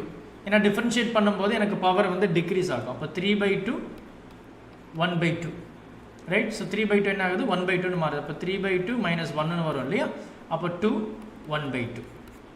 அப்போ இந்த 3/2 முன்னாடி வரும், எனக்கு அது தேவையில்லை. So I can also say 1/v இங்கே டைரக்ட்லி ப்ரொபோர்ஷனல் டு இந்த 3/2 x to the power 1/2 right. Going to say velocity as well as in the distance. So நீங்கள் வீன்னு எடுத்தாலும் சரி இல்லை 1/vன்னு எடுத்தாலும் சரி, வீன்னு எடுத்திங்கன்னா this is nothing but x to the power -1/2 அப்படின்னு மாறும். என்ன பண்ணியிருக்கேன் ஒன்றும் இல்லை, இதை அப்படியே இன்வெஸ்ட் பண்ணியிருக்கேன். அப்போ x to the power -1/2 இந்த 3/2 இது 2/3ன்னு வரும். Since it is a constant I am not including. அப்போ என்னுடைய வெலாசிட்டி வந்து பாருங்கள் x to the power -1/2 அப்படின்ற கண்டிஷன்ஸில் இட் ஹேஸ் ரைட்டா. ஜஸ்ட் டேக் அ டைம் பாருங்கள், எனக்கு சைன் அண்ட் தென் காஸ் ரெண்டு காம்பனண்ட் இருக்குது. அதை நான் டிவைட் பண்ணுறேன், டேனாக மாறுது. டேன் அப்படின்றது ஆப்போசிட் பை அட்ஜசன்ட். அட்ஜசன்ட்டை நான் கண்டுபிடிச்சிருக்கேன் since it is a right angle triangle. இதை அப்படியே இந்த இடத்துல எழுதுகிறேன். நமக்கு கேள்வியில் வந்து சார்ஜ் லீக் ஆகுது with respect to time. So அதை நான் அப்படியே சார்ஜ் டிஸ்டன்ஸை மட்டும் எடுத்துருக்கு, மற்ற எல்லாமே எனக்கு கான்ஸ்டன்ட் எனக்கு தேவை கிடையாது. அப்போ ஸ்கொயர் அப்படி போகும்போது 1/2 அப்போ 3/2ன்னு மாறுது. Rate of change of charge so dq by dt இங்கேயும் d by dt d by dtன்னு ரெண்டு பக்கமும் ஆட் பண்ணுறேன். அதை மட்டும் டிஃப்ரென்ஷியேட் பண்ணுறேன். dx dxன்னு எழுதிட்டேன். dx by dt நான் வெலாசிட்டின்னு சொல்லிட்டேன், அவ்வளவுதான் ரைட். இது கொஞ்சம் முக்கியமான கான்செப்ஷுவல் திங் தான், அதை கொஞ்சம் தெளிவாக பார்த்துக்கோங்க right. we are moving to the next part. So அடுத்து பாருங்களேன், two positive ions each carrying a charge q are separated by a distance d. பாரு ரெண்டு சார்ஜ் இருக்குது, ரெண்டுமே பாசிட்டிவாக are separated which mean charge q are separated by a distance d if f is the force of repulsion between the ions. Of course ரெண்டுமே பாசிட்டிவ்னா repulsion தானே இருக்க முடியும். The number of electron missing from each ion will be number of electrons. I told number of electrons அப்படின்னா அங்கே quantisation கான்செப்டை கட்டாயம் பயன்படுத்தணும். அப்போ இங்கே எப்படி சார் நம்பர் ஆஃப் எலக்ட்ரான்ஸை கண்டுபிடிக்க முடியும்? n = q/eன்னு சொல்லிட்டாங்க. What is my term, how I can able to find? இங்கே ரெண்டு சார்ஜ் இருக்குது, ஒன்று பாசிட்டிவ், இன்னொரு சார்ஜ் இருக்குது, அதுவும் பாசிட்டிவ் தான். இந்த ரெண்டு சார்ஜுக்கு இடையில இருக்கக்கூடிய டிஸ்டன்ஸ் என்ன சொல்லிட்டாங்க? டின்னு சொல்லிட்டாங்க. இந்த ரெண்டு சார்ஜுக்கு இடையில இருக்கக்கூடிய ஃபோர்ஸ் எஃப்னு சொல்லிட்டாங்க. அப்போ இது வந்து ரிப்பல் ஆகுது. அப்போ எவ்வளோ நம்பர் ஆஃப் சார்ஜஸ் வந்து மிஸ் ஆகும்? இப்போ நம்பர் ஆஃப் சார்ஜஸ் அப்படின்றப்போ எனக்கு வந்து n = q/e தான் நம்ம எழுத போகிறோம். இதனுடைய சார்ஜ் q தான், இதனுடைய சார்ஜ் q தான். ஃபர்ஸ்ட் என்னுடைய ஃபோர்ஸ் பாருங்களேன். Force is nothing but k q² / d². கரெக்டாக? இதான் நமக்கு வந்து இருக்குது. ஏன்னா ரெண்டுமே ஐடென்டிக்கல் சார்ஜ் தானே. அப்போ நான் q ஸ்கொயர்னு எழுதிட்டேன். இப்போ இந்த q நான் என்ன சொல்கிறேன்னா ஸ்ட்ரெயிட்டாக n square e square by d ஸ்கொயர்னு எழுதிட்டேன். அப்போ என்னுடைய n ஸ்கொயர் என்னவாக இருக்க முடியும் பாருங்கள், f d square k e square. அப்போ வெறும் என்னன்னா n is nothing but root over f d square k e square. முடிஞ்சு போச்சு, அவ்வளோதான். இதில் ஒன்றுமே கிடையாது. பிகாஸ் நமக்கு வந்து எந்த வேல்யூவும் they didn't mention. நமக்கு சார்ஜ் வேல்யூ கொடுக்கல, அந்த ரெண்டு சார்ஜுக்கு இடையில் இருக்கக்கூடிய ஃபோர்ஸ் கொடுக்கல, எதுவுமே கொடுக்கல, ரைட்? டிஸ்டன்ஸ் கொடுக்கல. ஆப்வியஸ்லி எனக்கு சார்ஜ்னு சொல்லும்போது அது என்ன சார்ஜ்னு கூட நமக்கு தெரியாது, ரைட்டா? இங்கே நமக்கு எலக்ட்ரான் மிஸ் ஆகுதுன்னு தான் சொல்லியிருக்காங்க. அப்படியே நீங்கள் சார்ஜ் வேல்யூ இங்கே சப்ஸ்டியூட் பண்ணாலும் you don't know the distance, you don't know the force. So you are going to find only the value of n. அது எங்கேருந்து எடுக்கிறோம்? இந்த குவான்டிசேஷன்லேருந்து தான் எடுக்க போகிறோம். குவான்டிசேஷன் அப்படின்னு சொல்லும்போது நமக்கு தெரியும் குவான்டிட்டி ஆஃப் சார்ஜஸ் அப்படின்னு நம்ம படிச்சிருக்கோம், ரைட்டா? ஸோ அதை நமக்கு வந்து இங்கே இருக்குது. அஞ்சாவது ப்ராப்ளம் பாருங்கள். an electron is moving round, right? around, right? So electron is moving around the nucleus of hydrogen atom. ஒரு ஹைட்ரஜன் ஆட்டம் இருக்குது, electron is revolving around it in a circular orbit of radius r. The Coulomb force between them நமக்கு தெரியும், ரொம்ப சிம்பிளாக டக்கு நீங்கள் எழுதுறீங்களே, k q1 q2 by R square, இல்லையா? ஏன்னா எனக்கு எலக்ட்ரான் இருக்குது, அந்த எலக்ட்ரான் வந்து அந்த ஹைட்ரஜன் ஆட்டமை ரிவால்வ் பண்ணுது. அப்போ அதில் இருக்கக்கூடிய ஃபோர்ஸ் வந்து என்னவாக இருக்க முடியும்? K q1 q2 by R square. ரெண்டுமே எனக்கு சார்ஜ் தானே, ரைட்டா? ஸோ நீங்கள் இப்படி எழுதிட்டு யூ வில் ஃபினிஷ். ஆனால் இது ஆன்சர் வந்து தப்பு, இப்படி எழுதக்கூடாது. பாருங்கள், எனக்கு எலக்ட்ரான் இருக்குது, எலக்ட்ரான் வந்து இந்த ஹைட்ரஜன் ஆட்டமை ரிவால்வ் பண்ணுதுன்னு தெளிவாக சொல்லிட்டாங்க, அதில் எதுவும் டவுட் இல்லை. பட் இங்கே என்னுடைய ஃபோர்ஸ் அப்படின்றத வந்து பார்த்தோம் அப்படின்னா இந்த இடத்துல நம்ம முக்கியமாக மென்ஷன் பண்ண வேண்டியது இது வெக்டார் டேர்ம். இப்போ வெக்டார் சொல்லும்போது ஆர் கேப்பை நீங்கள் கட்டாயம் ஆட் பண்ணுவீங்க. ஆர் கேப் அப்படின்றது என்ன? Unit vector. யூனிட் வெக்டார் என்ன? வெக்டார் பை இட்ஸ் மாடுலஸ், இல்லையா? இப்போ நீங்கள் இதை சப்ஸ்டியூட் பண்ணணும், ரைட்டா? இப்போது உங்களுடைய entire answer changes. Entire answer அப்படியே சேஞ்ச் ஆகும். பாருங்கள், எனக்கு கே டைம்ஸ் என்னுடைய சார்ஜ் வந்து ஆப்வியஸ்லி எனக்கு ரெண்டுமே சேம் தான். அப்போ நம்ம q ஸ்கொயர் அப்படின்னு எழுதிக்கலாம். இதில் இருக்கக்கூடிய டிஸ்டன்ஸு ஆர் ஸ்கொயர் தான், அதில் எந்த சந்தேகமும் கிடையாது. But what are going to do is அப்படின்னா இந்த ஆர் கேப்பை are going to replace as R vector by R, modulus தானே. அப்போ இந்த ஃபார்ம் எப்படி மாறுது பாருங்கள், K q square by R cube R vector, right? Not unit. ஏன் அப்படின்னா எனக்கு ஹைட்ரஜன் ஆட்டம் அப்படின்றது ஒரு புரோட்டான் இருக்குது, இல்லையா? ஹைட்ரஜன் ஆட்டமில் ஒரு புரோட்டான் இருக்குது, உங்களுக்கு தெரியும். அப்போ சார்ஜ் அந்த நியூக்ளியஸ் இஸ் சேம், இல்லையா? விச் இஸ் பாசிட்டிவ் தான், இ, கரெக்டு தானே? ஸோ பாசிட்டிவில் எனக்கு இருக்கும். ஸோ அதை வந்து நீங்கள் கொஞ்சம் தெளிவாக பார்த்துக்கோங்க, ரைட்டா? அப்போது அப்படி சொல்லும்போது இந்த இடத்துல என்னுடைய ஃபோர்ஸ் அப்படின்னு சொல்லும்போது ஆப்வியஸ்லி எனக்கு ஃபோர்ஸ் அப்படின்னா அதில் டைரக்ஷன் இருக்க தான் செய்யும். இப்போ ஆர் யூனிட் வெக்டாரை I'm going to change into the normal one. அப்போ r vector by its modulus or magnitude அப்படின்னு நீங்கள் படிச்சிருப்பீங்க 11th motion in a straight லைனில் you would have studied that. இதெல்லாம் பேசிக்ஸை அதை கிளப் பண்ணி சொல்லணும் அப்படின்னா கைனமேட்டிக்ஸில் நீங்கள் டைப்ஸ் ஆஃப் வெக்டார்ஸ் இருக்கும். அதில் ஆர்த்தகனல் வெக்டார், பேரலல் வெக்டார், அப்புறம் வந்து பார்த்தோம் அப்படின்னா ஆன்டி பேரலல் வெக்டார், இதெல்லாம் நீங்கள் படிச்சிருப்பீங்க. Resolution, right? Resolution of vectors, அதில் எல்லாத்துலேயும் நம்ம வந்து இந்த யூனிட் வெக்டாரை பற்றி பேசுவோம். இந்த யூனிட் வெக்டாருடைய வேல்யூ வந்து 1 தான், it does not affect any thing. அதனால தான் அது யூனிட் வெக்டார் அப்படின்னு சொல்லி நம்ம எல்லா இடத்துலையும் வேறெவர் த டேர்ம் லைக் எனக்கு வெக்டார் அப்படின்னா அந்த டேர்மை வந்து நம்ம எப்போவுமே வந்து பயன்படுத்துறது உண்டு, சரியா? அதை கொஞ்சம் பார்த்துக்கோங்க. அடுத்து, when air is placed by a dielectric medium of constant k, air வந்து replaced by a dielectric medium, the maximum force of attraction between the two charges separated by a distance, separated by a distance நம்ம படிச்சிருக்கோம். நம்ம வந்து electrostatic ஃபோர்ஸில் 1/4 pi epsilon naught q1 q2 by r square. Obviously இங்கே epsilon ஆருமே இருக்கும், எப்போவுமே இருக்கும். இது ஏர் அப்படின்றதுனால இதோடைய வேல்யூ வந்து 1. So we don't mention that. Suppose அந்த ரெண்டு சார்ஜுக்கு இடையில ஏர் இல்லாமல் வேறு ஏதாவது ஒரு மீடியம் இருந்தால், it can be water it can be some other medium, இல்லை ரெண்டு சார்ஜ் இடையில் ஒரு டயலெக்ட்ரிக்ஸ் கூட இருக்கலாமே. அப்படி சொல்லும்போது இந்த வேல்யூ வந்து வில் பி கிரேட்டர் தென் 1. அப்போ அந்த வேல்யூவை நீங்கள் எப்போவுமே ஆட் பண்ணுவீங்க. அது எப்சலான் கேன்னு சொன்னாலும் சரி, இல்லை பிளைண்டாக வெறும் கே அப்படின்னு சொன்னாலும் சரி. இப்போ என்ன கேட்குறாங்க பாருங்கள், when air is replaced by dielectric medium of k, அப்போ இந்த எப்சலான் ஆர் கேன்னு எழுதிக்கோங்க, இல்லை இப்படி எழுதிக்கிட்டாலும் ஓகே தான். the maximum force of attraction between the two charges separated by the distance. So initially எனக்கு ஏர் இருக்கும்போது அதோடைய வேல்யூ வந்து பார்த்தோம் அப்படின்னா இந்த k q1 q2 by r square, ரைட்டா. இந்த கேவை நான் என்ன சொல்லிட்டேன், 1/4 எப்சலான் நாட் அப்படின்னு சொல்லிட்டேன். இந்த கேவை 1/4 எப்சலான் நாட் அப்படின்னு சொல்லிட்டேன். இப்போ இதே இடத்துல எனக்கு ஏர் இல்லாமல் ஏதோ ஒரு மீடியம் இருக்குது, ரைட். இது வந்து ஏர். அப்போ அப்படி சொல்லும்போது 1/4 epsilon not epsilon K q1 q2 by r square. இப்போ இதை நீ அப்படியே ரேஷியோ எடுத்து பாருங்களேன். ரேஷியோ எடுத்திங்கன்னா இந்த 1/4 எப்சலான் நாட், இந்த 1/4 எப்சலான் நாட், இந்த q1 எல்லாமே கேன்சல் ஆகிடும். அப்போ எனக்கு F air by F medium which is nothing but 1 இந்த k மட்டும் இருக்கும், ரைட்டா. இந்த 1/k மட்டும் நமக்கு இருக்கும், அவ்வளோதான். இதுதான் வந்து இதில் இருக்கக்கூடிய ஆன்சர். அப்போ என்னுடைய நியூ ஃபோர்ஸ் எப்படி இருக்க முடியும், அதாவது என்னுடைய மீடியம் அப்படின்னா F medium which is nothing but k times of f air. அப்போ நீங்கள் என்ன கவனிக்கணும் அப்படின்னா, நல்லா பாருங்கள், என்னுடைய மீடியம் மாறும்போது என்னுடைய ஃபோர்ஸும் அதிகரிக்குது, ரைட். என்னுடைய ஃபோர்ஸும் அதிகரிக்குது. இதே தான் நம்ம கெப்பாசிட்டரில் படிப்போம், c which is equal to k times of c, அதாவது c dash அப்படின்னு. இந்த c அப்படின்னு இந்த k அப்படின்றது என்னென்னா டைஎலக்ட்ரிக் கான்ஸ்டன்ட்.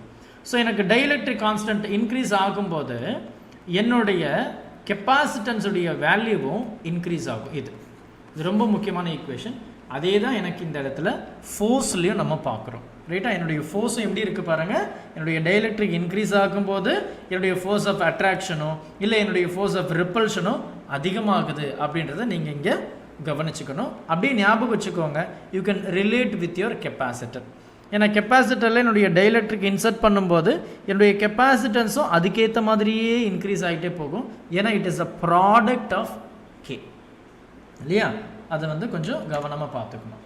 7th ப்ராப்ளம் நமக்கு பார்த்தாக்க, a charge q is placed at the center of the line joining two exactly equal or positive charge. பாருங்க, எனக்கு வந்து இங்கே ஒரு q அப்படின்ற ஒரு சார்ஜ் இருக்குது, இங்கே ஒரு q அப்படின்ற ஒரு சார்ஜ் இருக்குது, ரைட்டா. ரெண்டு சார்ஜ் இருக்குது. பாருங்கள், a charge q is placed at the center. First கேள்வியை பார்க்கும்போது ட்ரை டு விஷுவலைஸ், அதை டயக்ராமை ரெப்ரசன்ட் பண்ண முயற்சி பண்ணுங்க. இப்போ நான் இந்த டயக்ராமை ரெப்ரசன்ட் பண்ணலைன்னா எனக்கே கன்ஃபியூஸ் ஆகிடும். ஸோ டயக்ராமை ரெப்ரசன்ட் பண்ணுங்க. அ சார்ஜ் q வந்து placed at the centre of the line ஜாயினிங்னா அந்த ஆக்சியல் லைனில் இருக்குது, two exactly equal positive charges. அப்போ q இருக்குது, மிட் பாயிண்ட்டில் ஒரு சார்ஜ் இருக்குது. நீங்கள் எந்த அளவுக்கு டயக்ராமாக நீங்கள் பார்த்தீங்கன்னா எல்லா ப்ராப்ளமும் பெரும்பாலும் நான் டயக்ராம் வச்சு தான் சொல்லியிருப்பேன். இங்கே பாருங்கள், எந்த ப்ராப்ளம் பார்த்தாலும் டயக்ராம் பெரும்பாலும், இதெல்லாம் நார்மல் தான், இதுலேயும் டயக்ராம் வச்சுருக்கேன், இதுலேயும் நமக்கு இருக்குது, ரைட்டா. ஸோ பெரும்பாலும் நீங்கள் டயக்ராமை வச்சு நீங்கள் ப்ராப்ளம் சால்வ் பண்ணும்போது தான் உங்களுக்கு அந்த ப்ராப்ளம் கொஞ்சம் ஈஸியாக இருக்கும். பிகாஸ் ஒரு ஹியூமனுடைய பிரெயின் வந்து பிக்சரில் ரொம்ப அட்ராக்டிவாக இருக்குமா. பிக்சர்னால் டக்குன்னு அது மனப்படம். அதனால தான் மூவியில் இருக்கிற எல்லா சீன்ஸும் நம்ம ஞாபகம் வச்சுருக்கிற, புக்கில் இருக்கிற ஒரு லைன் கூட நமக்கு ஞாபகம் இருக்கிறது இல்லை ரொம்ப நாள் ஆனால். It works. இமேஜாக கொஞ்சம் ஃபார்மேட்டில் மாற்றுங்க ஸ்டடீஸை, எந்த சப்ஜெக்டாக இருந்தாலும் சரி. The system of three charges will be in equilibrium if q is equal to. ஒன்றுமே கொடுக்கல நமக்கு, என்ன சொல்லிட்டான் பாருங்க, ரெண்டு சார்ஜ் இருக்கான், ரெண்டுமே பாசிட்டிவ், அது இடையில வந்து இன்னொரு சார்ஜ் வைக்கிறாங்க, அதுவும் பாசிட்டிவ். இப்போ இந்த மூணு சார்ஜுமே ஈக்குவலிபிரியமில் இருக்கான். அப்போனா எல்லா இடத்துலையும் ஈக்குவல் அமௌண்ட் ஆஃப் ஃபோர்ஸ் இருக்குன்னு அர்த்தம். எதுவுமே டிஸ்டர்ப் ஆகலை, நெட் ஃபோர்ஸ் எல்லாத்துக்கும் சேம். அப்போ இந்த Q உடைய வேல்யூ என்ன? கேள்வி பாருங்கள் எவ்வளோ அழகாக இருக்குது. The system of three charges will be in equilibrium if q is equal to, அப்போ எப்போ ஈக்குவலிபிரியமாக இருக்கும் அப்படின்னு கேட்குறேன். என்னுடைய q வேல்யூ என்னவா இருந்தால், அப்போ you need to find your value of q. q value நீங்கள் எப்படி கண்டுபிடிக்கலாம் பாருங்கள். நமக்கு இருக்கிற இங்கே கொடுக்கக்கூடிய ஹிண்ட் என்னென்னா ஈக்குவலிபிரியம் அப்படின்னு சொல்லிட்டேன். we don't know the distance, எதுவுமே நமக்கு தெரியாது. ஸோ நம்ம கன்சிடர் பண்ணிக்கலாம், இதை ஏ, இதை ஏ, இதை நம்ம 2a எடுத்துக்கலாம். இது டைபோல்னு சொல்லிடக்கூடாது, சரியா? அதை ஞாபகம் வச்சுக்கோங்க. ஏன் சார் டைபோல்னு சொல்லக்கூடாது? ஏன்னா டைபோல் நமக்கு என்ன சொல்லுதுன்னா 2 ஈக்குவல் அண்ட் ஆப்போசிட் சார்ஜஸ்ன்னு சொல்லுது. இது ரெண்டும் ஒரே சார்ஜ். அப்போ this is not a dipole even though they have equal distance from the mid point. Mid பாயிண்ட்னா ஈக்குவல் டிஸ்டன்ஸ் தான் இருக்கும், சரியா? This is not a dipole because எனக்கு வந்து சேம் சார்ஜ் இல்லை, ஒரே மாதிரி ஐடென்டிக்கல். எனக்கு ஆப்போசிட் சார்ஜாக இருந்தால் தான் அது டைபோல். அப்போ நான் 2a அப்படின்னு கன்சிடர் பண்ணிக்கிறேன், ரைட்டா? இப்போ நான் என்ன பண்ண போகிறேன், எல்லாமே வந்து ஈக்குவலிபிரியம் அப்படின்னு சொல்லியாச்சு. Either you go with this side or you go with this side, whichever side you like you can go. இங்கே நமக்கு என்ன சொல்லிட்டேன், ஈக்குவலிபிரியம் அப்படின்னு சொல்லும்போது எல்லா ஃபோர்ஸுமே equal to 0, right? Equilibrium says என்னுடைய டோட்டல் ஃபோர்ஸ் 0. டோட்டல் ஃபோர்ஸ் 0 இருந்தால் தான் ஒரு ஆப்ஜெக்ட் வந்து ஈக்குவலிபிரியம் பொசிஷனில் இருக்க முடியும். அது டோட்டல் ஃபோர்ஸ் ஈக்குவலாக இல்லைன்னா அது ஈக்குவலிபிரியமில் இருக்காது, இட் மூவ்ஸ் சம்வேர். அப்போ ஒரே இடத்துல இருக்குன்னா என்னுடைய நெட் ஃபோர்ஸ் இஸ் 0. அப்போ இங்கே Q வந்து நம்ம பிளேஸ் பண்ணிவிட்டு இது இப்போ ஈக்குவலிபிரியமில் இருக்குது. அப்போ 3 சார்ஜுமே ஈக்குவலிபிரியமில் இருக்குன்னா அப்போ நெட்டு சார்ஜ் எல்லாத்துக்கும் எப்படி இருக்கணும், 0வாக தான் இருக்கணும், ரைட்டா? நெட் ஃபோர்ஸ் எல்லாத்துக்கும் 0வாக தான் இருக்க முடியும். இப்போ நான் என்ன பண்ண போகிறேன், I'm going to calculate the force on this one or this one, எப்படி இருந்தாலும் சரி தான். அப்போ என்ன பண்ண போகிறீங்க, இந்த சார்ஜ் எடுத்திங்கன்னா இந்த சார்ஜு இதுக்கு மேலே கொடுக்கக்கூடிய ஃபோர்ஸு, இந்த சார்ஜு இதுக்கு மேலே கொடுக்கக்கூடிய ஃபோர்ஸ். நல்லா கவனிங்க, K இந்த கேபிட்டல் Q இந்த ஸ்மால் q டிவைடட் பை அதில் இருக்கிற டிஸ்டன்ஸ் என்ன, வெறும் a தான். அப்போது a square plus k q இந்த சார்ஜில், அப்போ அதுவும் q தான். So q square by 2a right? நமக்கு என்ன a ஸ்கொயர் தானே, இங்கே a ஸ்கொயர் போட்டுக்கல, விச் இஸ் டிஸ்டன்ஸ் ஸ்கொயர். அப்போ இங்கே distance square equal to 0, which is net force என்னது 0ன்னு சொல்லியாச்சு. இப்போ நான் என்ன பண்ணுறேன், இது ரெண்டுத்தையும் ஈக்குவேட் பண்ண போகிறேன். அப்போ ஈக்குவேட் பண்ண என்ன ஆகும், எனக்கு இந்த q by a square equal to minus of k q square by 4ன்னு எழுதிக்கிறேன், a to the power square. அப்போ a ஸ்கொயர் காலி, இங்கே இருக்கிற ஒரு க்யூவும் இங்கே இருக்கிற ஒரு க்யூவும் காலி, இங்கே இருக்கிற க்யூவும் இங்கே இருக்கிற க்யூவும் காலி. அப்போ q அப்படின்றது நமக்கு தெளிவாக தெரிஞ்சிருச்சு. மறக்காமல் மைனஸ் சைனை ஆட் பண்ணிக்கோங்க. அப்போது எனக்கு இந்த சார்ஜுடைய வேல்யூ பாருங்கள், -q/4. அதாவது இந்த சார்ஜோ இல்லை இந்த சார்ஜோ அந்த சார்ஜுக்கு கால்வாசி தான் இந்த q வந்து இருக்குது, 25% மாதிரி கால்வாசி தான் அந்த சார்ஜ் இருக்குது. அப்படி இருந்தால் மட்டும்தான் இது மூணுமே எப்படி இருக்கான், ஈக்குவலிபிரியம் பொசிஷனில் இருக்கான், ரைட்டா? ஈக்குவலிபிரியம் பொசிஷனில் இருக்கான். அடுத்து பாருங்கள், a charge is placed at, I think same ஒரே question தான் நினைக்கிறேன். this term will be charge, yeah. இது பாருங்கள், a spherical conductor of radius 10 cm has a charge of 3.2 10 to the power -7 அது Coulomb distributed uniformly. What is the magnitude of electric field? electric field கேட்குறாங்க. அப்போ electric field அப்படின்னா உங்களுக்கு தெரிஞ்சிருக்கணும், at a distance of 15 cm. அப்போ electric field அப்படின்னா நமக்கு என்ன இருக்குது, F/Q அப்படின்னு ஒரு ஃபார்முலா இருக்குது. இங்கே ஃபோர்ஸ் எதனா கேள்வியில் கொடுத்துருக்காங்களா, ஃபஸ்ட்டு கவனிக்கணும், கொடுத்துருக்காங்களா இல்லை. அப்போ என்ன பண்ண, இன்னொரு ஃபார்முலா நம்ம பார்க்கலாம், KQ/R². K இருக்கா தெரியுமே கான்ஸ்டன்ட், Q இருக்கா அதோ இருக்குது, R இருக்கா அதுவும் இருக்குது, அவ்வளோதான். You going to fine. அப்போ K உடைய value 9 × 10 to the power 9, Q உடைய value 3.2 10 to the power -7 divided by என்னுடைய டிஸ்டன்ஸ் வந்து 15. முடிச்சிடலாமா, இல்லை, 10 to the power -2 the whole square. கரெக்டாக? அதில் வந்து கவனமாக இருக்கணும், சரியா? அதில் ரொம்ப கவனமாக இருக்கணும். அப்போ நான் என்ன பண்ணலாம், இந்த 9 × 10 to the power 9, இந்த 3.2 10 to the power minus 7. இது என்னது 2 டைம்ஸ்ல நீங்க கன்ஃபியூஸ் ஆகுறீங்க. ஸ்டார்டிங்ல இப்படி எழுதிக்கோங்க. -2 -2 -4. அப்ப 3 இது 3 டைம்ஸ் தான். அப்போ இது 5 முடிஞ்சு போச்சு. நான் இப்படி எழுதிட்டேன். சரி, அப்போ இந்த பவர் டேர்ம் இது மேலே போயிடுச்சுனான்றது +4. அப்போ +4 இங்கே இது வந்து பார்த்தா -3. அப்போ இந்த -3 இதோட சேர்த்தா +6. பவர் டேர்ம் வந்து +6பா. அப்போ கீழே நமக்கு பாருங்கள் இங்கே 9 இருக்குது, இங்கே கீழே 5 இருக்குது, 15 இருக்குது. அப்போ நான் என்ன பண்ணலாம், 3 டேபிளையே நான் எடுக்க போகிறேன். அப்போ 3 3 சார், 3 5 சார், 15. இப்போ நமக்கு இங்கே டினாமினேட்டரில் 25. அப்போ 3/25 இன்ட்டு 10 to the power +6. இப்போ 325 ரைட்டா. நீங்கள் நார்மலாக இதை டிவைட் பண்ணலாம். அப்போ 25 இங்கே வந்து பார்த்தோன்னா 300 எடுத்துக்கோங்க, இல்லை 13 எடுத்துக்கோங்க. ஒரு 0 மட்டும் இப்படி கொடுத்துருக்கேன்.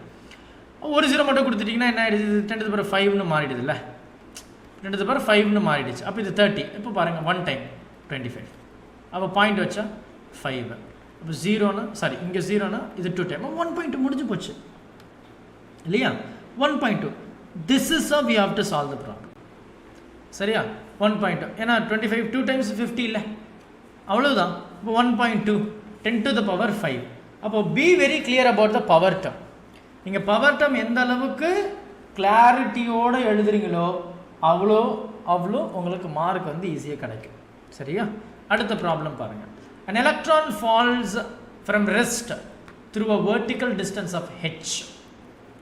vertical distance அப்போ mg அந்த இடத்துல வந்துடும். ஓகே. அடுத்து பாருங்கள், in a uniform and vertical upward directed electric field of E. ரைட்டா. அப்போது ஐ திங்க் இது நம்ம புக்கில் இருக்கிற ப்ராப்ளம் தான். நமக்கு வந்து எலக்ட்ரிக் ஃபீல்டு இருக்குது. எலக்ட்ரிக் ஃபீல்டு வந்து அப்வர்டில் போகுது. எனக்கு சார்ஜ்டு பார்ட்டிகல் எலக்ட்ரானு இது கீழே வருது. ஏன்னா இது பாசிட்டிவ் பிளேட்டாக இருக்கும், இது நெகட்டிவ் பிளேட்டாக இருக்கும். அப்போ அது கீழே வந்து தான் ஆகணும். The direction of the electric field is now reversed. அடுத்த கேஸு, இப்போ இது பாசிட்டிவ் இது நெகட்டிவ், எலக்ட்ரிக் ஃபீல்டு இப்படி வருது. Keeping its magnitude same, the proton is allowed to fall from the rest in it through the same vertical distance of h. இப்போ h மாறல, h same தான். இப்போ புரோட்டானை வந்து கீழே வருது. புரோட்டான் கீழே தான் வரும். ஏன்னா இது வந்து பாசிட்டிவ், இது பாசிட்டிவ் will ரிப்பல், இது negative plate will attract. Obviously இதுவும் கீழே தான் வரப்போகுது. கேள்வியை பாருங்கள். The time of fall of the electron in comparison to the time of fall of the proton. எது வந்து ஃபஸ்ட்டு கீழே விழும்? They're asking the time either electron or proton இல்லையா. இப்போ நமக்கு வந்து ஃபஸ்ட்டு இதனுடைய இது கீழே விழுது, இதோடைய அக்சலரேஷன் உங்களுக்கு தெரியும். F = m டைம்ஸ் ஆஃப் ஏ. ஏ அப்படின்றது F/m இல்லையா.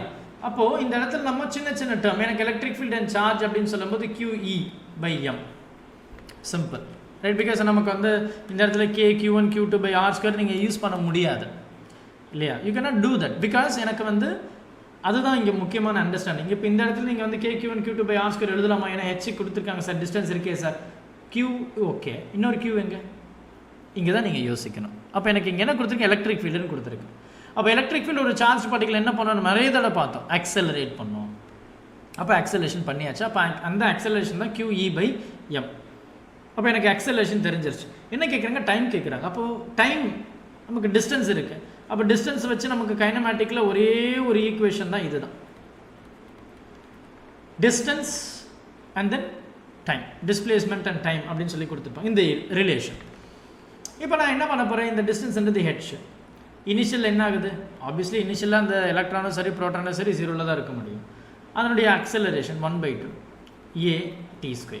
நமக்கு என்ன வேணும், t தான் வேணும். அப்போ t அப்படின்றது என்ன, 2h/a √over ரைட்டா. ஏன்றது என்ன, அக்சலரேஷன். அக்சலரேஷன் என்ன, QEm அப்படின்னு டேரெக்டாக சப்ஸ்டியூட் பண்ணிட்டேன். அப்போ பாருங்கள் இங்கே t வந்து டைரக்ட்லி ப்ரொபோஷனல் டு m. இதை நீங்கள் தெளிவாக தெரிஞ்சுக்கணும்.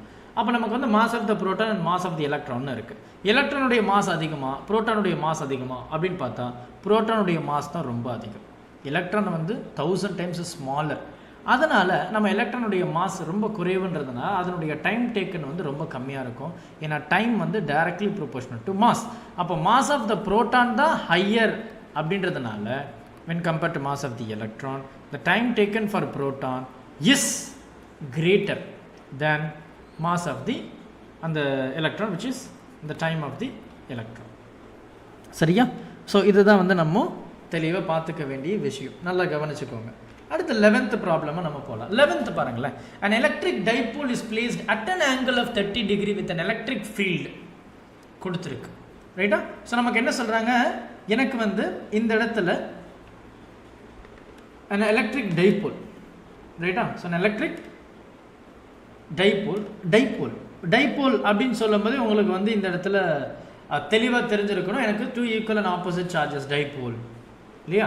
அப்போ அந்த எலக்ட்ரிக் டைபோல் இருக்குது 30 டிகிரியில் நம்ம வந்து இன்க்ளைண்டில் இருக்குன்னு சொல்லிட்டாங்க. அப்போது வித் அன் எலக்ட்ரிக் ஃபீல்டு நமக்கு கொடுத்தாச்சு. இது வந்து 2 × 10⁵ அது ஆக்சுவலாக மாறி இருக்குது 10 Coulomb.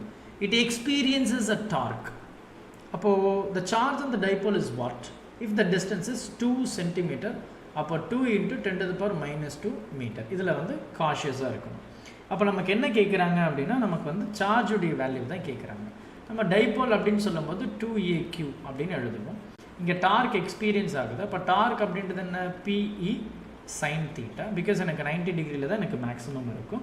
இங்கே தீட்டா வந்து நமக்கு என்ன சொல்லிட்டாங்க, 30 டிகிரின்னு சொல்லிட்டாங்க.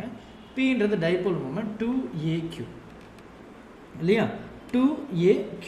இந்த டைபோல் மூமெண்ட் நமக்கு வேறு எங்காவது நமக்கு கொடுத்துருக்கு, எலக்ட்ரிக் ஃபீல்டு தான் கொடுத்துருக்கு. ஸோ இதனுடைய டார்க் வந்து நமக்கு கொடுத்துருக்காங்க இல்லையா? ஸோ நான் என்ன பண்ண போகிறேன், இந்த வேல்யூவை I'm going to substitute as it is அப்படி நான் வந்து சப்ஸ்டியூட் பண்ணேன். அப்போ என்னுடைய டார்க் என்னது 4, என்னுடைய டைபோல் என்ன நமக்கு வந்து 2AQ தான் நமக்கு வந்து இந்த டைபோல் இருக்குது. அடுத்து வந்து பார்த்தோம் அப்படின்னா எனக்கு எலக்ட்ரிக் ஃபீல்டு நமக்கு அந்த P எலக்ட்ரிக் ஃபீல்டு என்ன 2 × 10⁵ sin 30 degree you know very well that is nothing but 1/2 கரெக்டாக. ஸோ அதை நான் இங்கே அப்படியே எழுதுகிறேன் கரெக்டாக. இப்போ நான் என்ன பண்ண போகிறேன், இந்த இடத்துல I'm going to find the value of Q. இந்த Qவுடைய வேல்யூ வந்து எனக்கு தெரியணும். அப்போ இந்த Qவுடைய வேல்யூ நமக்கு தெரியணும் அப்படின்னா நான் என்ன பண்ணலாம், நான் வந்து இந்த சேஞ்ச் மட்டும் பண்ண போகிறேன். இங்கே இருக்கிறது அந்த பக்கமும் அப்படியே எக்ஸ்சேஞ்ச் மட்டும் பண்ணுறேன்.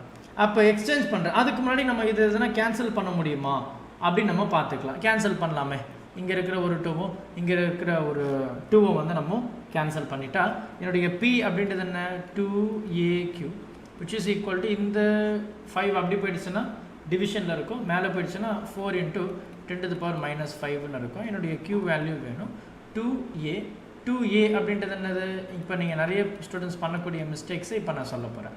இங்கே எனக்கு 2A வருது. அப்போ 2Aன்றது என்ன 2 × 10⁻², கரெக்டாக. இப்படி நிறைய பேர் எழுதிடுவீங்க. ஏன்னா எனக்கு இந்த இதை நீங்கள் ஏன்னு நினச்சிருவீங்க. ஹரிபரியில் நீங்கள் எழுதும்போது இந்த மிஸ்டேக்ஸு மோஸ்ட் ஆஃப் த பேப்பர்ஸ்லாம் நான் பார்த்துருக்கேன். ஸ்கூல் டெஸ்ட்லேயும் சரி, போர்டு எக்ஸாம் பேப்பர்லேயும் சரி. என்ன நினச்சிட டோட்டல் டைபோல் லென்த்து தான் எனக்கு 2A. அந்த 2A தான் 2 cm. A வந்து 2 cm கிடையாது. அப்போ 2A தான் எனக்கு மொத்தமாக 2 cm. அதில் you have to be very careful. அப்போ இது 2 டைம் எனக்கு இது போயிடுச்சுன்னா -3. அப்போ 2 × 10⁻³ which is nothing but 2 milli-coulomb அப்படின்னு கூட நம்ம எழுதலாம். This is your charge value, சரியா? ஸோ இதுதான் நமக்கு வந்து இருக்கிற ரொம்ப ஒரு அண்டர்ஸ்டாண்டபிளான ஒரு விஷயம். அடுத்து பாருங்கள், அடுத்து நமக்கு 2 parallel infinite line charges with the linear charge density இது ரைட்டா, வெறும் +1 -1 ரைட்டா, are placed at a distance of 2r in free space. 2 parallel plate இருக்கு. இது வந்து +1 இதை -1 சொல்லிட்டாங்க. இந்த 2 சார்ஜுக்கு இடையில இருக்கக்கூடிய டிஸ்டன்ஸ் 2r அப்படின்னு சொல்லியாச்சு. What is the electric field in the Midway?